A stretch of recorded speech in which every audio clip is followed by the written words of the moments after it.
many thanks. As you can already tell, Vera really did all the work in organizing this conference, from the conception of the whole thing to the execution. So we're all very grateful to Vera, except for the part where you put me on the program at 9 o'clock in the morning.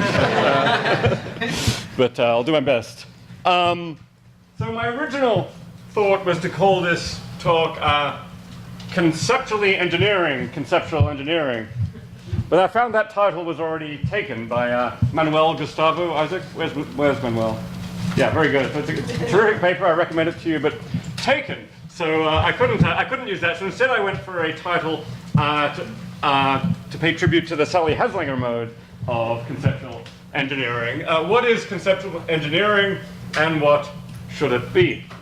My original thought was I was going to give a talk with a bunch of theses about conceptual engineering, where the only example and the only case study was going to be the concept of conceptual engineering. But that got a little bit too vertiginous. So a little bit of that. Just saying in the talk, but obviously just going to be a bunch of thoughts on different kinds of conceptual engineering, and some of my thoughts about what some of the most important and perhaps overlooked kinds are, and how they play into the importance of conceptual engineering within philosophy. So I'll start by talking about what kinds of conceptual engineering and different varieties, and go on to issues about the importance and the difficulty. So what is conceptual engineering? Well, I thought there's a very obvious way to come at this. To find a definition of conceptual engineering, go look up a definition of engineering, and then just appeal to compositionality and substitute concepts in wherever possible. I found a lot of definitions of engineering on the web by different engineering associations, the mechanical engineers and the civil engineers and the electronic engineers. But here was a very, very simple one, which actually a lot of the more complicated ones are basically just variations on making variations on this theme. You can find this one quite commonly: the process of utilizing knowledge and principles to design, build, and analyze objects. Now, those, you start from those three. I mean, the key things there is the design, build, and analyze. Variations on those three you'll find in most definitions of engineering. Some of them extend that list to about 20 different things. There's to operate, and to maintain, and to repair, and to forecast, and to evaluate. But they're basically all, in some broad sense, fit within this rubric of designing, building, and analyzing. So I thought, okay, well then, just invoking compositionality, conceptual engineering will be something like the process of utilizing knowledge and principles to design, build, and analyze concepts. It's not bad. It's not bad, except analyze concepts already has a meaning which is maybe not totally apropos in this context. And building is obviously the right word. It's a little tweak, and we get the process of utilizing knowledge and principles to design, implement, and evaluate concepts. And something like that, I think, is not a bad first pass at what conceptual engineering is all about. And that then gives us different broad stages or types of conceptual engineering. There's the design stage, where we design concepts. Various ways to do that. One classic way would be to give a definition, or maybe an inferential rule, or some paradigm cases, or something like that. That's the design stage. Next, there's the implementation stage, a bit like the actually building the bridge, and so on. In the implementation stage, you actually have to use a concept, and maybe try to get others to use it too. This is, I think, what Herman calls conceptual activism.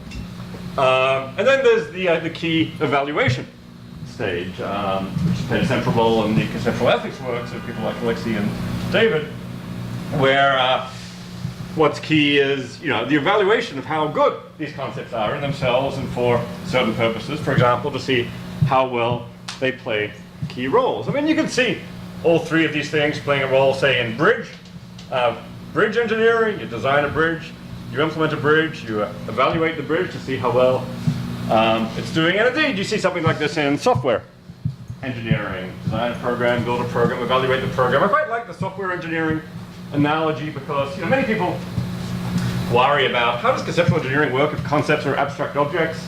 You can't exactly build a new, it's not obvious at least, you can build a new resident of the third realm. And this way, exactly the same issues arise for software engineering. Programs are arguably abstract objects, and there's complicated things, but fairly obvious things you can say in both cases about what goes into the implementation stage. But maybe what's relevant to building and implementing a new thing is a matter of coming to stand in new relations to those things. Anyway, I'm not going to make heavy weather of abstract objects versus concrete here, because I think it's fairly natural to see how it all spins out. Another relevant distinction here is creating versus fixing. Designing and implementing a new, say, bridge from scratch, or fixing an old bridge. This is very relevant in ordinary engineering. I think it's very relevant in software engineering, and I think ought to be very relevant in conceptual engineering. And this is really going to be what I'm focusing on to a considerable extent. But first, I want to just go through a bunch of examples of what I think of as paradigmatic conceptual engineering in both modes, the creating and the fixing mode, all within philosophy, not because philosophy is the only locus of conceptual engineering. I think it's absolutely everywhere, but philosophy is the one that, that I know best and that many of us here have particular expertise on, so might as well talk about what we know. So take some from metaphysics. I think, for example, the concept of supervenience to me is a paradigm example of conceptual engineering. Someone says it has the smell of something that was thought up in the metaphysics lab. This idea of these properties which depend on some other class of properties. You duplicate one, you duplicate the other. This concept, I think, was engineered over the Moore had it without the name. Hare introduced the name. Davidson and Kim and others made much of it. I think that ought to be regarded, for me, that's paradigmatic conceptual engineering. And indeed, the notion of supervenience was once thought to be one that could do a lot of philosophical work that previous concepts like identity might have been hoped to do as well. Then later on, people thought, okay, that doesn't do that work quite so well. So now we've got these newfangled concepts like grounding, a bit more conceptual engineering, or at least conceptual abstraction of ideas which are in the air under a new label. So these are examples in the mode of creation. In the mode of fixing, I think, for example, of Amy Thomason's work on existence in metaphysics, where taking a very pragmatic approach to what is the notion of, say, existence or object, which will serve us best. I think conceptual engineering in this mode is everywhere throughout the philosophy of language. There's semantic values and notions of meaning are engineered all the time. I think Carnap's notion of intention, Frege's notion of sense, Grice's notion of implicature, Kripke's notion of rigid designator. I think all of those can be seen as engineering fruitful new concepts in the philosophy of language. In the revisionary mode, perhaps there's various work on truth. Actually, Carnap's work on explication took truth as one of his central examples, and he saw Tarski's explication as a kind of conceptual engineering. More recently, Kevin Sharp diagnosing truth as an inconsistent concept and proposing these upward and downward replacements. In philosophy of mind, I was saying in our philosophy of mind seminar the other day that Professor Bloch is a paradigm conceptual engineer. His 1995 paper on the function of consciousness says consciousness is a mongrel concept, problematic in all these ways. Let me find you these more precise and interesting concepts, such as the concept of access consciousness, engineered and useful. Homan, in his book on conceptual engineering, puts forward my paper with Andy Clark on the extended mind as a paradigm case of conceptual engineering and engineering the concept of belief. My attitude towards that is slightly complicated, and I'll get back to that in a moment. Tamar Gendler on A-Leaf is another person is someone else who is engineering, I think, a new concept in the vicinity of belief. In social philosophy, you find this kind of thing all the time. I think people pointing to phenomena that may have been overlooked with useful concepts, or drawing distinctive concepts out of long strands of discussion. So I think Miranda Fricker on epistemic injustice, and its varieties like testimonial and hermeneutic injustice would be a paradigmatic example here of drawing out a fruitful concept. Sally Haslinger's work would be on gender and race. A paradigm example would be her work proposing analysis of the concept of woman in terms of oppression. Sally calls it ameliorative analysis. That's conceptual engineering in the revisionary mode, and this ameliorative strand of conceptual engineering has been picked up by many other people in recent social philosophy, like, for example, Kate Mann's revisionary analysis of misogyny. In meta-philosophy, indeed, the field of this, which is roughly the field of this conference, you can find a few paradigmatic examples. I think Carnap on explication was itself a wonderful example of relatively de novo conceptual engineering. Here's a new and useful concept. And indeed, the very concept you knew was coming of conceptual engineering, I think, is a marvelous piece of conceptual engineering. By the way, I've noticed in the literature on conceptual engineering, the credit for the phrase conceptual engineering seems to be going largely to Simon Blackburn in 1999. If there's one thing you remember from this talk, it's not Simon Blackburn, Richard Creeth, 1990. Really, in the literature on Carnap, really made a big deal of Carnap as a conceptual engineer. I think it first plays a role in his book Dear Carnap, Dear Van, many other papers. The Carnap is all over. Conceptual engineering has been all over the Carnap literature for decades. PhD theses have been written on it. So I think it'd be nice for Creeth to get some credit here. Carnap himself actually talks about linguistic engineering in a couple of places, but never uses the phrase conceptual engineering, thanks to Manuel Gustavo for some discussion of that. In any case, I think this concept of conceptual engineering is itself a marvelously useful bit of conceptual engineering. So okay, so now with those examples in place, let's think about the whole fixing versus creating distinction. And Herman's definition, I think, of conceptual engineering basically ties it very centrally to the fixing project. And the title of the book is Fixing Language. I think the more detailed definition is assessing and improving our deficient representational devices. So to me, this sounds like, well, okay, that's part of conceptual engineering. Just say we said that civil engineering, say bridge engineering, was the project of fixing and improving our deficient bridge devices. Or that software engineering was fixing and improving our deficient programs. Well, that's part of software engineering and bridge engineering, but that's not necessarily the most important, or it's not necessarily the most exciting part. It's one very important part. There's also the whole project of building new bridges and building new software. I mean, Herman in his book acknowledges the possibility of this project and goes on to say something like, well, that's just not the one I'm interested in here, but I do think it's worthy of our attention. So I'm inclined to make this distinction between what I call Denovo engineering and Reengineering, where Denovo engineering is building a new bridge, program, concept, whatever, and Reengineering is fixing or replacing an old bridge, program, concept, or whatever. The name is still up for grabs. At one point I was using Denovo versus Devetero. Someone pointed out to me that wasn't really proper Latin.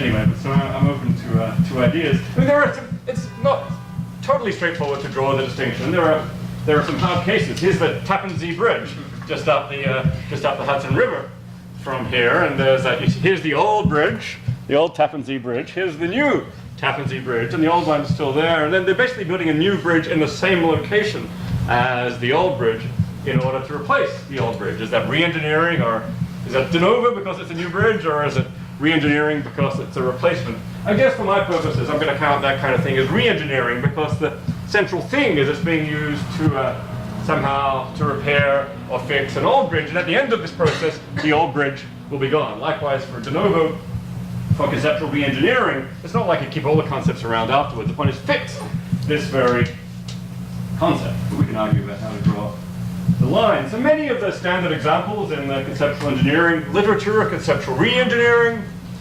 Certainly the Carnapian explication literature is very much a literature on re-engineering, and Georg Brunn has a nice paper actually on explication as conceptual re-engineering. He uses that exact phrase. Belief has been one of the central candidates for re-engineering since the 40s and 50s. Certainly didn't start with Andy and me, would say, with various probabilistic analyses, the concept of truth, more recently, social concept, the concept of woman, concept of race, Many of the examples I gave, on the other hand, I think look more like Denovo conceptual engineering. Epistemic injustice, supervenience, rigid designator, and indeed conceptual engineering. I mean, these weren't particularly trying to fix or replace other concepts. I mean, if you squint really hard, you say, oh, maybe supervenience is intended as a replacement for identity. But actually, I mean, not really. Identity is doing fine. It's a great concept. It's just maybe there's one job. This is one job that identity we're using for maybe some reductive projects that people try to use supervenience to do. Or maybe conceptual engineering is a replacement for explication. I don't know. I mean, I think it's not the most productive way to think about these things as reengineering. Here are some useful, fruitful concepts that we can use to do some interesting philosophy with that may have useful consequences. So anyway, so my proposal is that conceptual engineering either includes or should include, that's a little bit of weaseling, both de novo conceptual engineering and conceptual re-engineering. So you might be inclined to think, and the should version of this suggests that this is at least potentially a proposal for conceptually re-engineering conceptual engineering, in which case, conceptual re-engineering is important too, and this would be an example of it, because that would apply only if conceptual engineering doesn't already cover both de novo conceptual engineering and re-engineering. My own view is that conceptual engineering already covers both, partly in virtue of compositionality. I think it's just, it'd be very weird if conceptual engineering worked in such a different way from other kinds of engineering, partly in virtue of the unity of the category, partly in virtue of other factors. But I may be wrong. Maybe the use of conceptual engineering by various people in this community recently, focusing on re-engineering, has given it some semantic glue that makes it stick to that. So, I don't want to put too much weight on the semantic claim, although I think I'm right.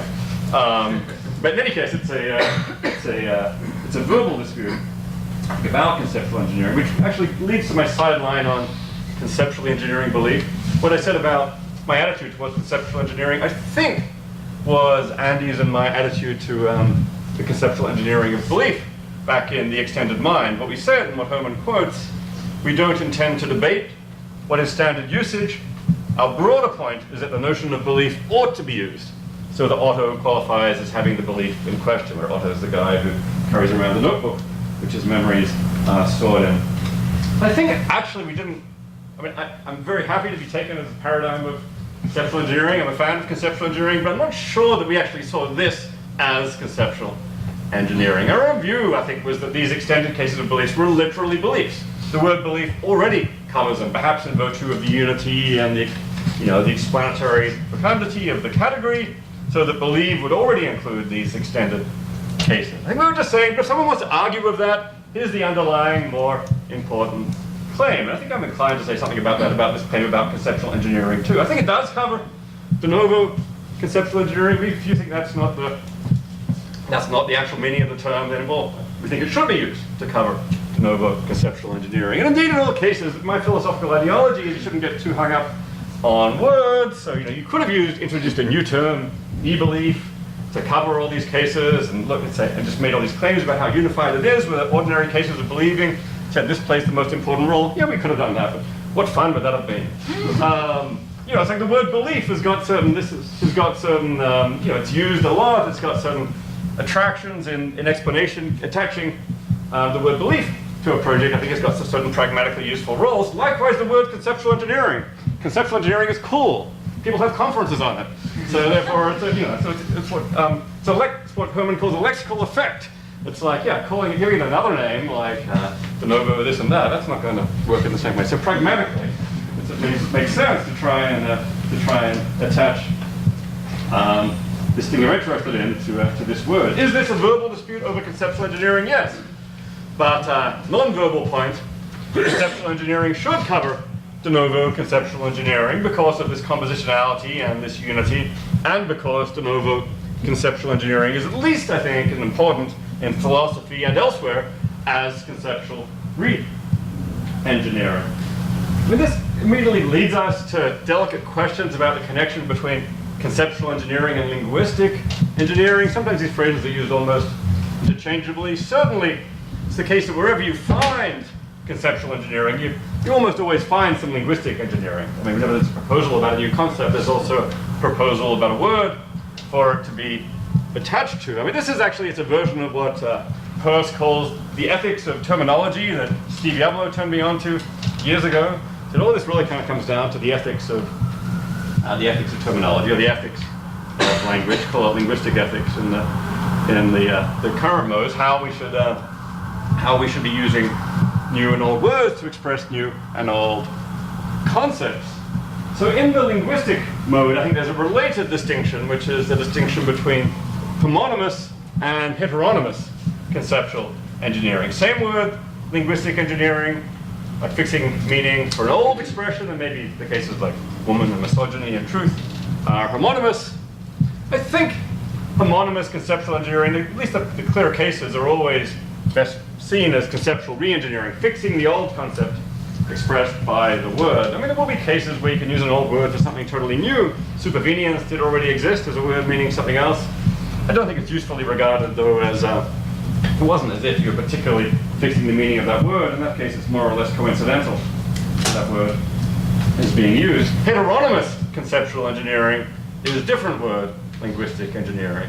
Re-engineering an old concept sometimes, like Ned re-engineered concept, consciousness, to the concept of access consciousness. And instead of saying, let's use the old word to express it, consciousness, it would be homonymous, let's introduce a prefix. Very, very common strategy in philosophy. Access consciousness to express the new concept. So that makes it now heteronymous. Or in other cases, a wholly new concept, supervenience, and indeed something like conceptual engineering. Maybe like this. Again, the existing literature focuses almost entirely on the homonymous case, but I think the heteronymous case is just as interesting. One thing that makes it interesting in this context, I think it's at least somewhat less vulnerable to challenges, such as Strawson's challenge. You know, aren't you just changing the topic? To which the answer for heteronymous conceptual engineering is sure. I'm changing the topic. Here's an interesting topic. And indeed, the externalist challenge. It's not to say that worries about externalism don't arise in coining a new word, but in use of an old word, they really arise big time because there's that whole social community of users of the word to defer to, making it all the harder to affect conceptual change. I mean, when it comes to linguistic engineering, I'm sort of on record in my paper on verbal disputes as saying the words we use for these things really doesn't matter all that much in philosophy. So that suggests a kind of critique here of the homonymous and indeed the heteronomous project. For substantive issues, it doesn't matter what words we use. Why does it matter whether we use a new word or an old word to make our claim? So what's the point of homonymous conceptual engineering, or indeed of heteronymous conceptual engineering? I mean, I think we have to distinguish here through broadly theoretical and broadly practical projects. For theoretical purposes, I think in principle, anything you can say with homonymous conceptual engineering can also be said with heteronymous conceptual engineering, and vice versa. You can use an old word, you can use a new word. For theoretical purposes, there's just a verbal difference between those two. And indeed, as I say in the verbal disputes paper, for an ideal reasoner, this difference wouldn't matter. But that said, we aren't ideal reasoners, because we have strong associations with the use of certain words. I mean, projects in heteronymous conceptual engineering could be done homonymously. Instead of introducing the new word supervenience, we could say, here is what reduction should mean, and then give a supervenience definition. Instead of using the word sense, let me appropriate the word, let's say, meaning. Things could be done that way, and vice versa.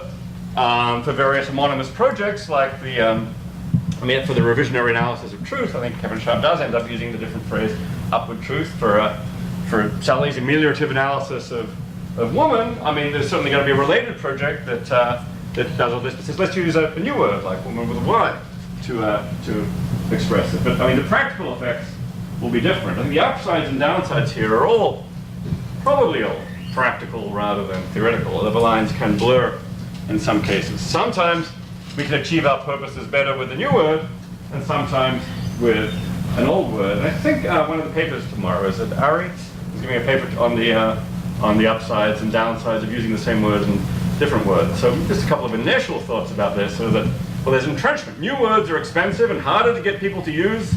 Old words have associated prestige, like conceptual engineering. so prestigious. People having a conference on it, so it makes sense. If you want to get your concept expressed, attach it to that powerful engine.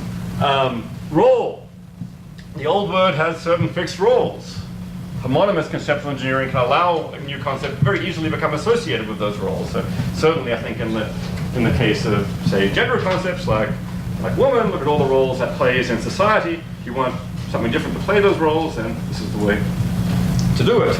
And this ties very closely to projects in, say, social justice, given fixed social roles for terms like woman or marriage or whatever.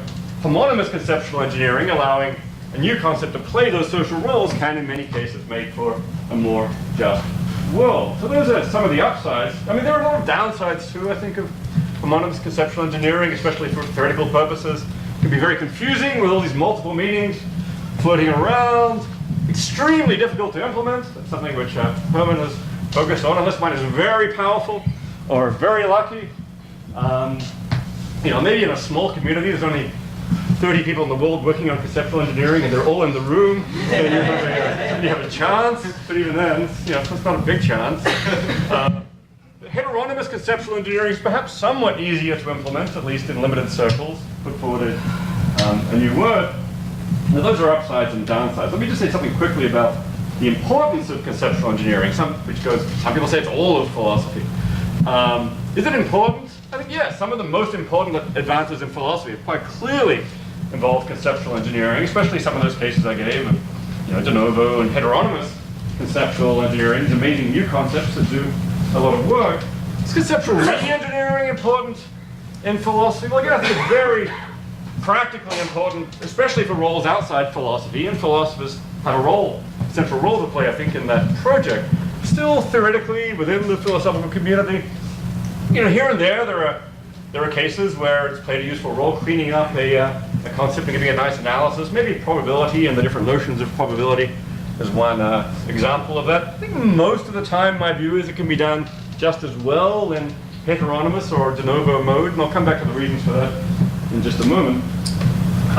Is conceptual engineering everything in philosophy? This is clearly false. Lots of important philosophy involves arguing for theses using old language, and is none the worse for that. I think cases like Jackson's knowledge argument or Parfit's repugnant conclusion. As far as I can tell, there's no real conceptual engineering. Any of these cases, you can use the old concepts still for very interesting phenomena and theses. Yeah. Okay. We're good.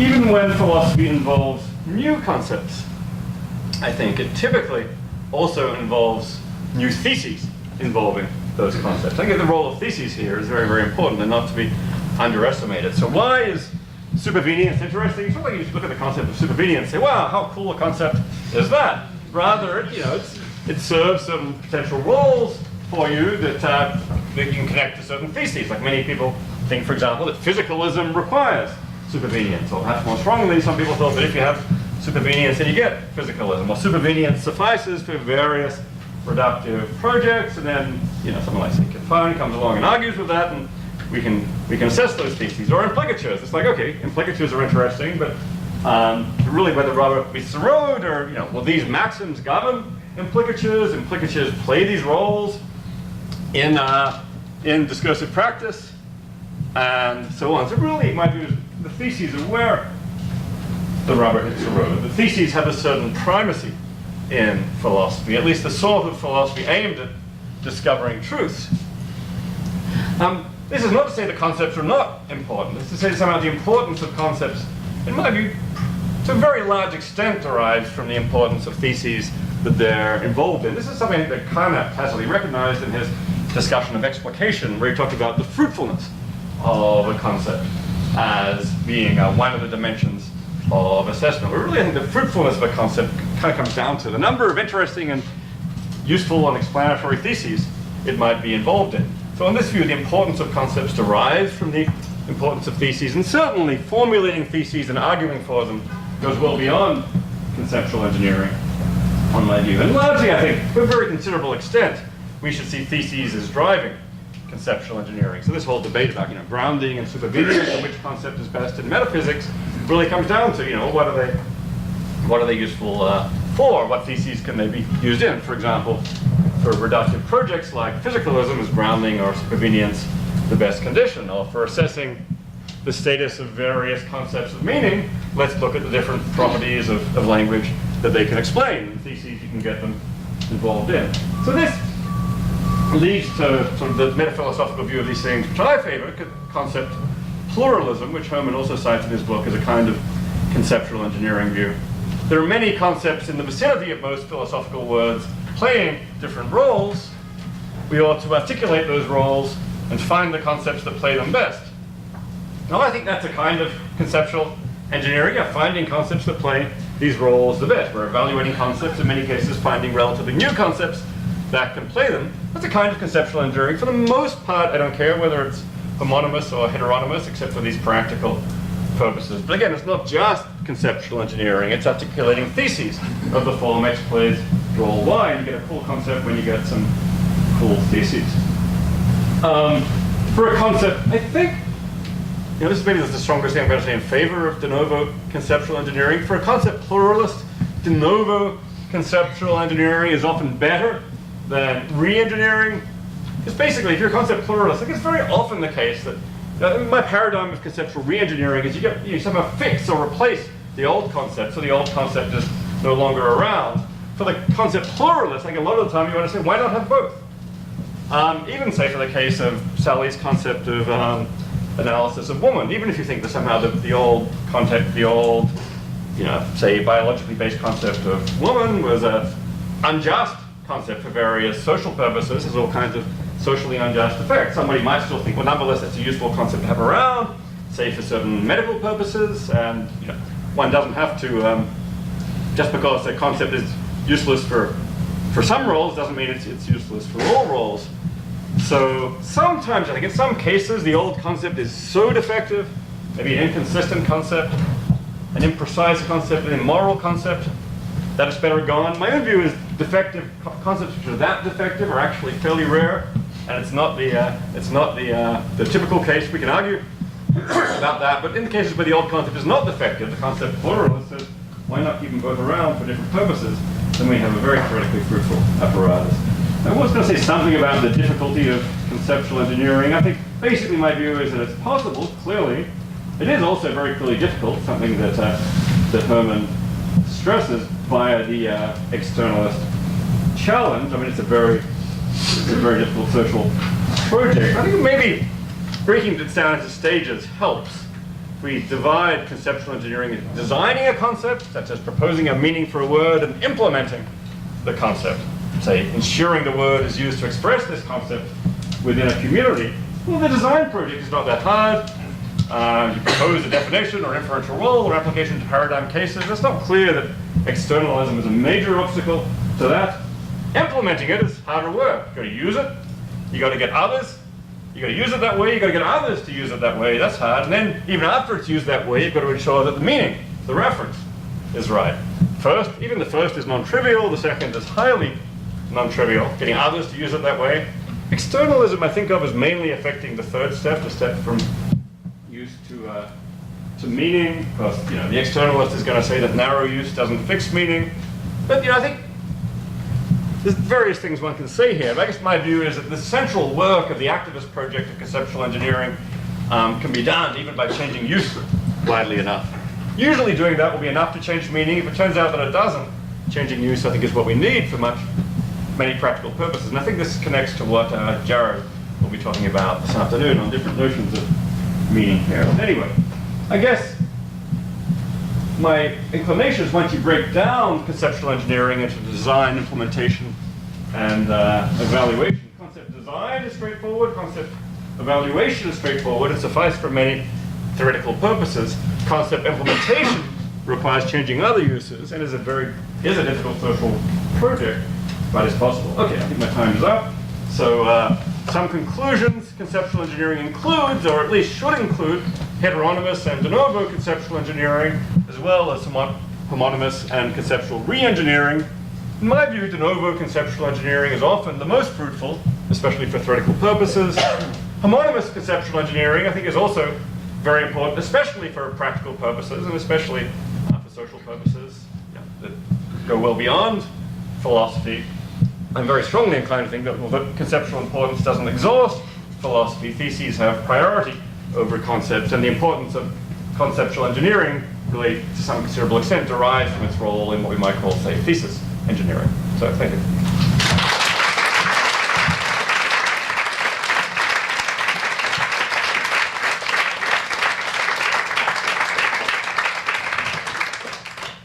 I think I'm going to do what's known as the Anthony Gillis method and assign numbers, and then, you know, when it's your turn. So if you have a question, raise your hand.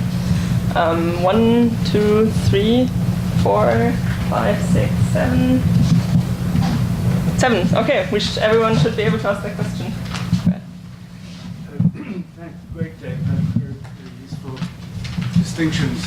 I mean, I guess to introduce a new example, to me, one of the most prominent examples of Denovo engineering is the concept genocide. The word indeed exists. I mean, that's a good case where you can ask what Denovo means exactly, because the concept has a definition in terms of previously available concepts. So it was compositionally available, in some sense not new, but in some sense highlighted as new, as important for certain purposes. And this connects up with what you're saying about theses. But the idea is, you know, Lemkin noticed that there was a phenomenon that had not been picked out. Had certain features. He thought those features were important for legal purposes, moral purposes, and so on. And so introduced the concept in order to name that. But it seems as though that general phenomenon, where you notice a phenomenon, of course there are many phenomena. There are murders committed on a Tuesday. You could introduce a word for that, flurg. I mean, although you might have introduced a new concept, it's not clear what useful work it could be. So it looks as though this is just, in some sense, doing science, right? I mean, what is the distinctive thing that has to do specifically with concepts? Oh, well, I would have thought that that conceptual engineering is extremely important in science and in all kinds of social domains.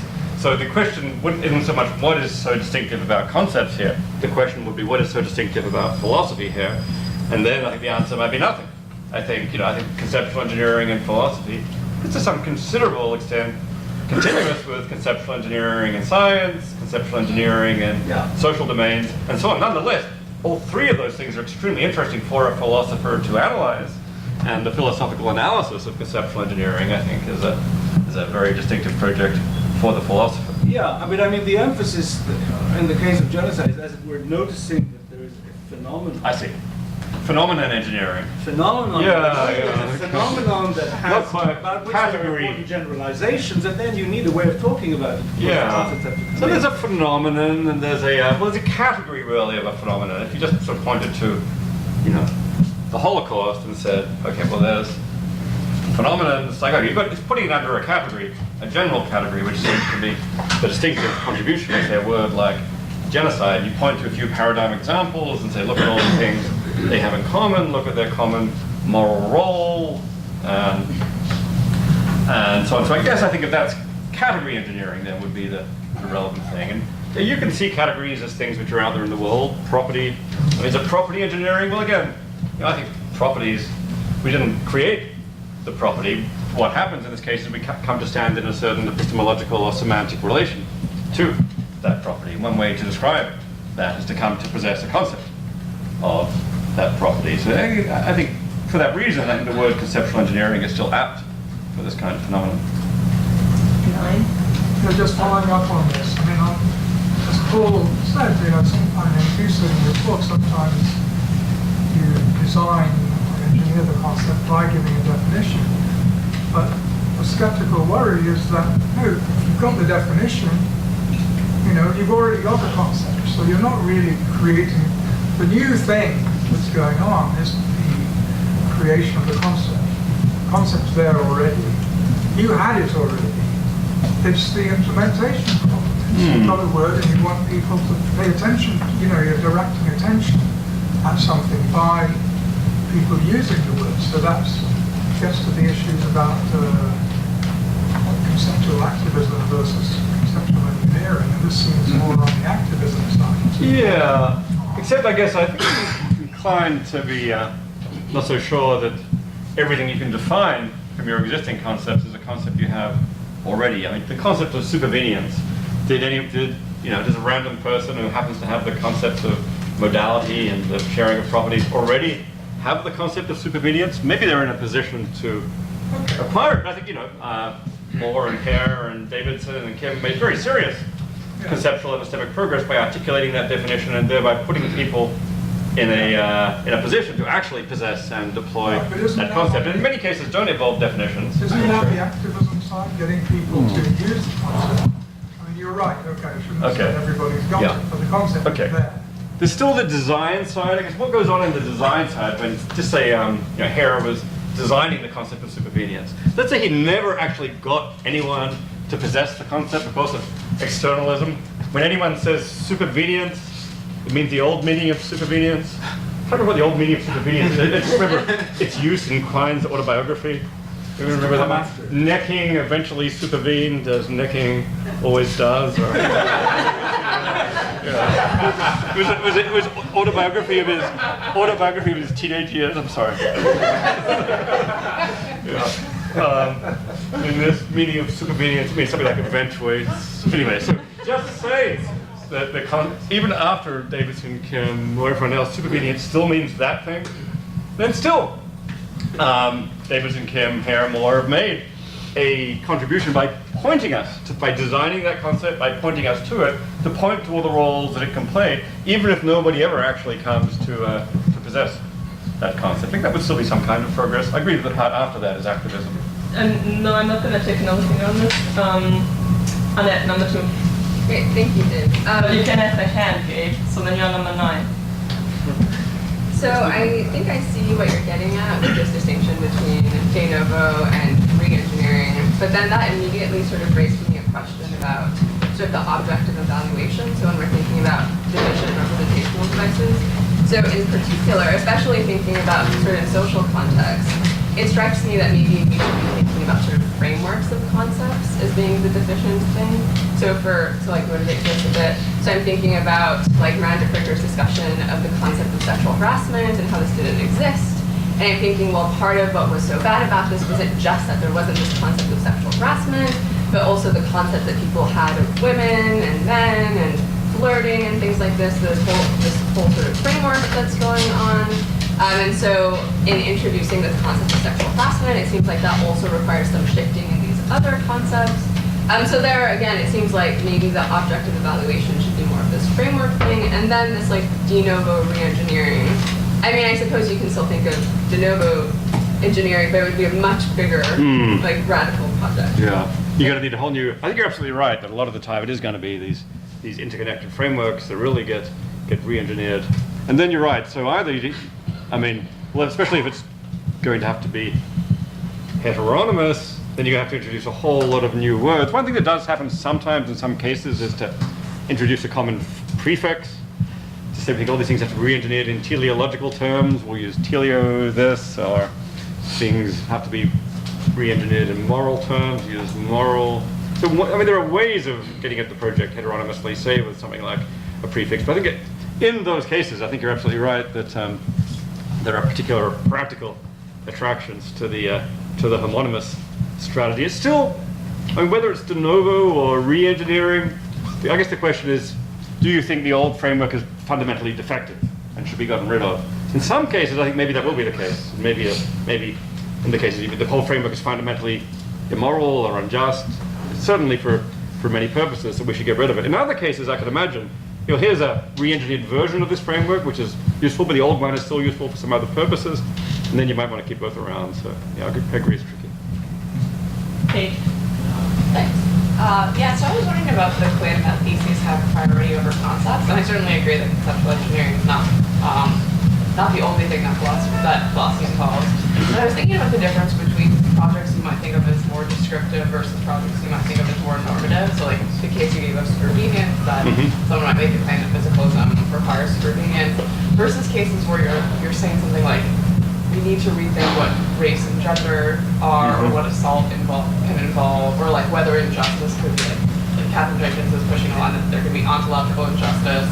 So like those seem kind of like, you can build theses around these, obviously. It's sort of like it would we ought to use concepts like this because they'll promote a better world or something. But I was wondering if there might be a difference between the sort of priority theses involved when you have a project that's more descriptive versus more normative.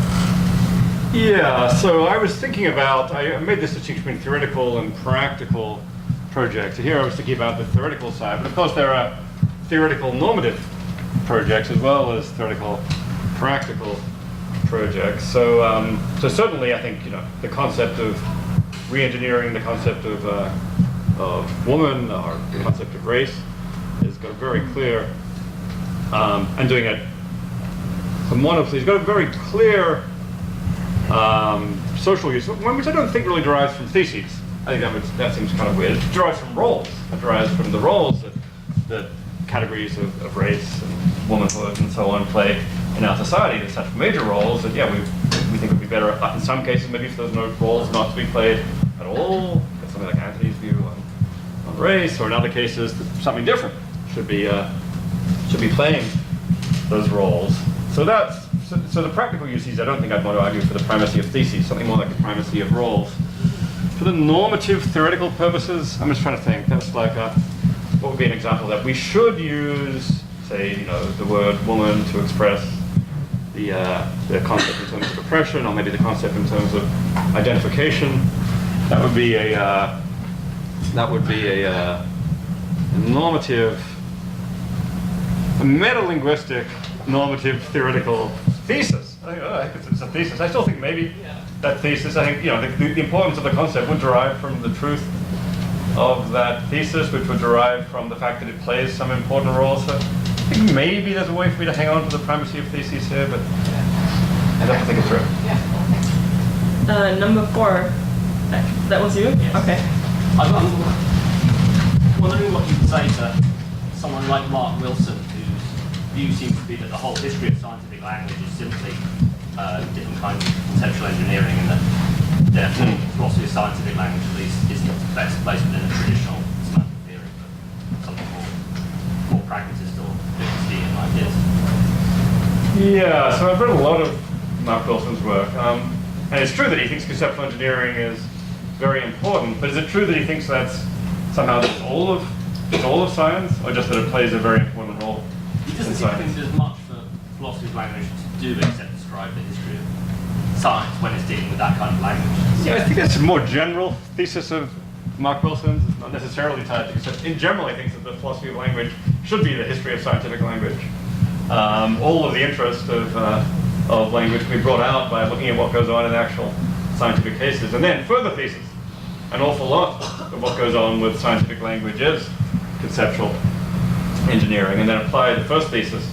The best way to understand conceptual engineering is to look at the history of science. I certainly think that you can get an awful lot of insight into conceptual engineering by looking at the history of science. But the stronger thesis that somehow this is all we should be doing as philosophers, I guess I'm inclined to reject both the first thesis, that that there's no more to philosophy of language than looking at the history of science for some pretty obvious and familiar reasons. But I'm also inclined to reject the second thesis. I think there's a lot going on with language and the history of science, and conceptual engineering is one central and crucial part of it, but not the only part. Number 5. Hi, number 5, but my question's been asked. Okay, then number 6. Thanks. Yeah. Well, maybe just to pick up on a question that was already asked. I guess I was thinking this as maybe the internalist challenge to conceptual engineering. So one way of seeing all this is that we already have the base concepts. What we're doing is we're just putting them together in new ways to well, yeah, I guess the challenge then would be something like, well, what we're really doing is we're not conceptual engineering, what we're doing is we're belief engineering. So what we're doing is we are, so the hard part of conceptual engineering is getting people to use the terms. This might just be construed as getting people to have the beliefs we already have. And when you're designing a concept, you might think of that as, well, what is guiding me when I'm designing a concept? Well, I'm looking at my beliefs, or I'm looking at the world. I'm trying to figure out what category of mine is the fruitful category for generalizations and whatnot. So I'm not actually sure this is a challenge, but anyway, I just wanted to frame that. So this is a version of the primacy of thesis, except Yes. for experimental states, where it's going to be the primacy of beliefs. thesis. It's like, let's engineer, if we're thinking about engineering mental entities, let's engineer mental entities that can be used in useful beliefs. Is this you're thinking within philosophy or more generally? I guess the challenge would be towards just like conceptual engineering as a category distinct from other kinds of belief-changing processes. So you might distinguish between conceptual engineering on the one hand, Yeah. and like the arguing over theses, Yeah. and I'm not sure actually if this is correct, but it's sort of an open question for me. I'm curious whether whether you think that there is a clear line between sort of arguing theses and conceptual engineering. I don't think there's a clear line, because I think, one thing we're trying to do in science and philosophy and many other domains is to understand things and figure out the truth. Sometimes it involves recombining old concepts, but sometimes it turns out to get real insight, you need a new concept. And in the linguistic domain, that might involve coming up with a new word. In the mental domain, that might involve coming up with a new concept. But I guess I'm inclined to think that, again, the importance of the new concept is going to be not just, hey, cool concept, but the work it can do for you mentally, and some considerable part of that will involve beliefs. I mean, maybe it will also involve understanding, maybe in some domains that might involve, say, connections to action. Maybe it's going to lead to, better or more just outcomes. So again, I'm inclined to think concepts are going to be an instrumental utility, and one very central part of that will be its role in the formulation of beliefs. And then I think you're right that nothing here is absolutely new. It's like, we're trying to figure out the world. Sometimes we've got to come up with new categories and new concepts in the service of belief. Sigurd had a follow-up.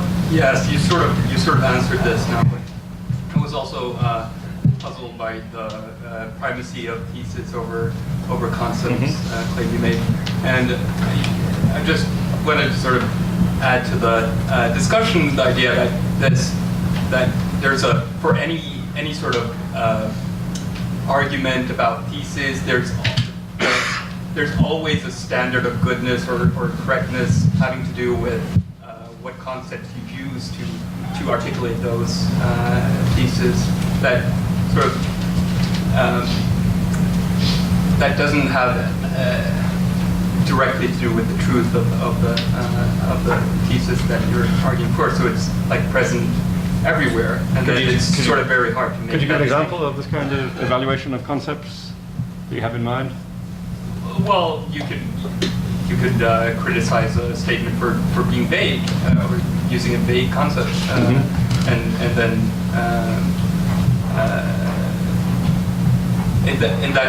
in that case, I just can't see how you can separate out the concept from the thesis that it's used in. Yeah, let me try something here. I mean, why is the vagueness of a concept used in a thesis a problem here? Because it makes the thesis vague.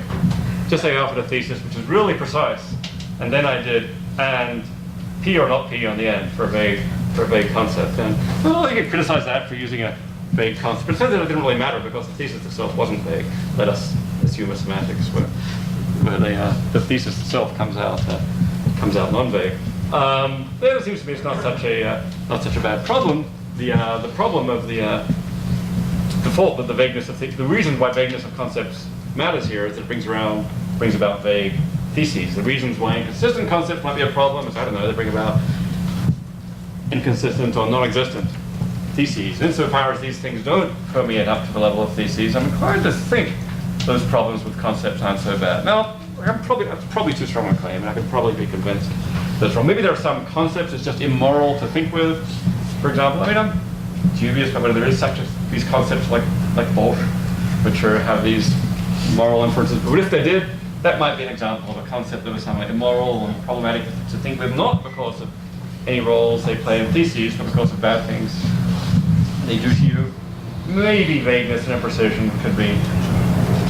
Maybe I mean, some people think that, for example, naturalness is an example here that naturalness is just desirable in its own right as something for a concept to express. Whereas I kind of think naturalness is desirable because it's productive and fruitful with respect to theses. It helps you articulate laws and principles and so on. If you had something natural and something unnatural that were equally productive, then it's not clear to me that unnaturalness would be a problem. Laura also had a Yeah, just to follow up on this point, one way in which you could have conceptual effects might be that it triggers certain sort of stereotypes, or you tend to see,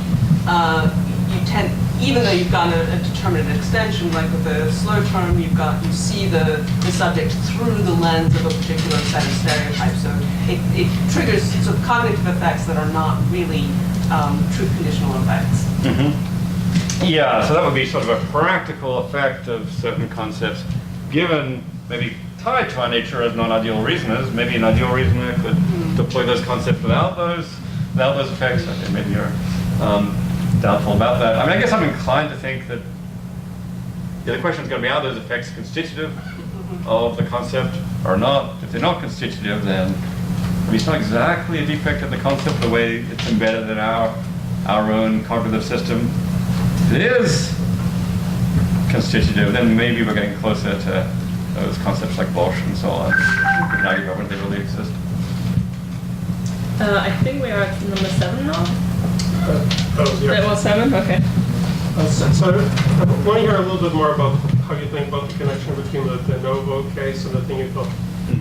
So I was thinking a lot about that, and describe roughly how I ended up thinking about it.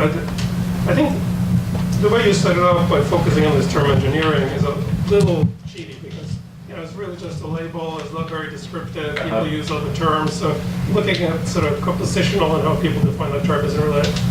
Externalism, Herman. Externalism. The words are your masters, not your servants. So here's a phenomenon. Okay, let me just describe a phenomenon. So there are these philosophers who try to improve concepts like truth or belief or freedom, and that's continuous with things that happen. The concept of salad has changed over time. In biology, the concept of gene, and in economics, the concept of currency. So these changes happen all the time. That's really interesting. How does that happen? What are the things that happen?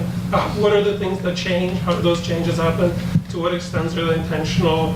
How is topic preserved through those changes? Now, I said a whole bunch. And there's one of the questions: why do you keep the same lexical item? When is it appropriate to change it? Now I've described a bunch of really hard questions, and I don't think that if I've answered those questions, I've answered the Denovo questions. So that's why they're different projects. I could do a really good job answering those questions, and there would still be these unbelievably hard questions about Denovo. So they're kind of different, but yeah. So I totally agree. There are distinctive questions about the two cases, and there are also interesting questions about their union that they have in common. I guess I'm interested in all three of those questions. You're especially interested in the questions which are specifically about conceptual reengineering. I think that's great. I think somebody ought to be interested in. Look, Carnap's project was conceptual reengineering. Do you think the answer to the reengineering issues I just raised would help you to stop? I'm almost certain that some of them would help. Some of the questions you're asking. How do you see that? Can you give me the list of 10 questions? Just how do those changes gradually happen in all the examples I gave you? When is topic preserved? When is it appropriate to preserve the lexical item, and when should it be changed? Let's just start with this. When is it appropriate to preserve a lexical item, and when should it be changed? That's clearly a question which applies to both homonymous and heteronymous conceptual. The Denovo case doesn't have a lexical item, so the issue doesn't arise there. Yeah, I think this is going to overlap with the question of to what extent is the old concept useful and should it be kept around, and to what extent should we end up with plural concepts, and to what extent should we end up with just a single concept and get rid of the other one. And that is very much also a question about when is Denovo conceptual and when is pure conceptual reengineering appropriate, which is getting rid of the old one and replacing it with a new one, versus adding a new concept. When is that appropriate? Anyway, I don't want to deny there are a lot of really interesting questions about conceptual reengineering, but I think if we go through question by question, we'll find A, Denovo conceptual engineering is a really interesting phenomenon. B, there are a lot of interesting and distinctive questions about that. And C, an awful lot of the questions about conceptual reengineering and about Denovo conceptual engineering actually have a common answer, so it doesn't make sense to study these two things in complete isolation from each other. I guess from your perspective, the key claim is going to be the third one. Yeah, exactly. So we have 3 minutes left, and I would like to squeeze in 2 final questions by number 8 and by number 9. Question required some setup. I'll try to be quick about it. I have a question about standards for success in a re-engineering project. So let's assume that you and Andy were re-engineering the concept of belief in the 98 paper, and then we ask, what good does that do? Right? Clark's typical sort of response is to say it opens up new sort of pathways for research in cognitive science and things like that. Great new research results. But when one goes back and sort of looks at the work of the folks doing the leading work in the 90s on situated cognition and whatnot, it doesn't look like they really had commitments here. Sometimes they talk about textual stuff as tools, sometimes they talk about it as part of the cognitive systems. It didn't really matter much. And so I'm worried about the evaluation here, particularly with regard to the scientific case. Do we know enough about like how experimental design is generated, or how people get ideas for quantitative analysis of data, to really make any claims about which of these ways of thinking about belief is what drove the scientific progress? It seems like there might be sort of disconnect here between. Yeah, and it may be that Andy and I have somewhat different attitudes about this. For Andy, the primary purpose was the use in cognitive science. For me, that's one purpose, but among many. And I think what we're finding that thinking about the extended mind is it's useful to all kinds of people dealing with technology and society for reasons that go way beyond the science. People's relationship to their smartphones or their internet search engines. And so I just found that the applicability of this thesis is just mushroom. I mean, it's Ned who said that back when we wrote the paper, the thesis was false, but it's since become true.